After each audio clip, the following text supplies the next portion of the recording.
Yes, women do sleep differently.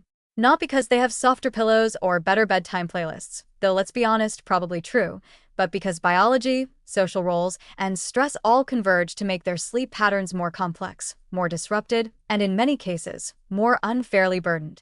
While women may statistically sleep slightly longer than men on average, the quality of that sleep is often worse, and the reasons behind this gap say a lot about both our hormones and our society. Let's start with hormones, the original chaos agents. A woman's sleep architecture changes not only across her lifespan but also within each menstrual cycle. Estrogen and progesterone, lovely little biochemical roller coasters, can significantly influence sleep. In the follicular phase, right after menstruation, rising estrogen can actually support better sleep quality. But in the luteal phase, the week or so before menstruation, things often go downhill. Progesterone levels rise, body temperature increases slightly, and many women experience insomnia, restlessness, or vivid dreams. Add PMS-related anxiety or irritability, and bedtime can feel more like a battlefield than a rest zone.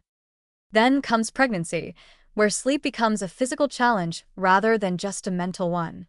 In the first trimester, progesterone makes many women excessively sleepy during the day, but nighttime sleep gets disrupted by nausea, bladder pressure, and hormonal shifts. In the second trimester, some relief comes, but not for long.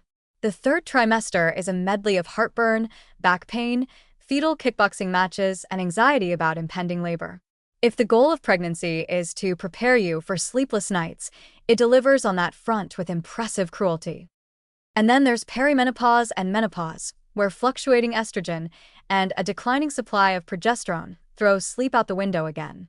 Hot flashes, night sweats, and mood changes become regular visitors, and melatonin production decreases with age, making sleep onset and maintenance even harder.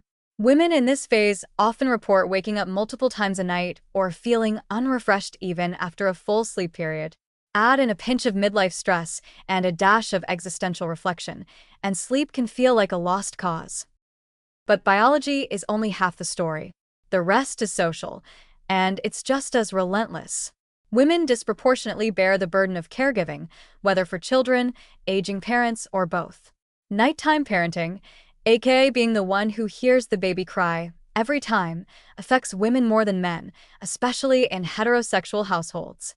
Even when both partners work full-time, mothers are more likely to handle overnight care and early morning routines.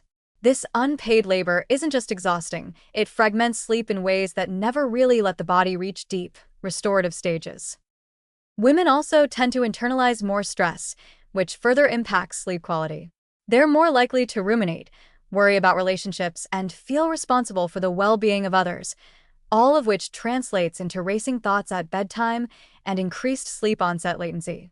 The stereotype of "can't turn my brain off" isn't just relatable, it's neurologically explainable.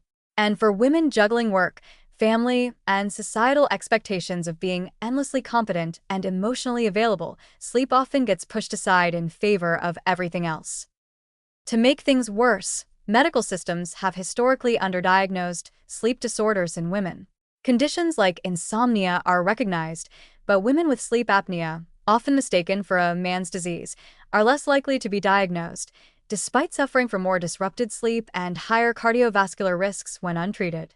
Women's symptoms may present differently, think fatigue and depression rather than loud snoring, and unless a provider is trained to spot that, the disorder can go unnoticed for years.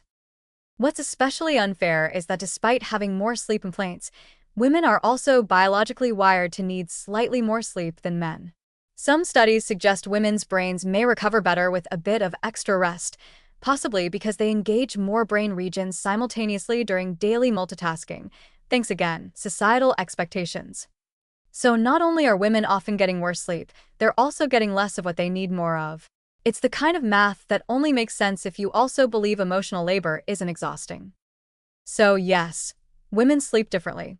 Not because they're delicate, but because they're navigating a biologically complex sleep landscape in a social system that expects them to perform like they're perfectly rested. They're fighting hot flashes, caregiving fatigue, hormonal shifts, anxiety spirals, and unacknowledged medical conditions, all while being told that 8 hours of beauty sleep should be easy if they just stop scrolling and drink chamomile tea. If there's any conclusion here, it's this: Female sleep deserves more attention from clinicians, from public health officials, and from the people in their lives who assume they're fine. Because under the eye cream and the calm morning demeanor, there's often a woman who's been awake since 3 a.m. wondering why everyone else gets to sleep through the night.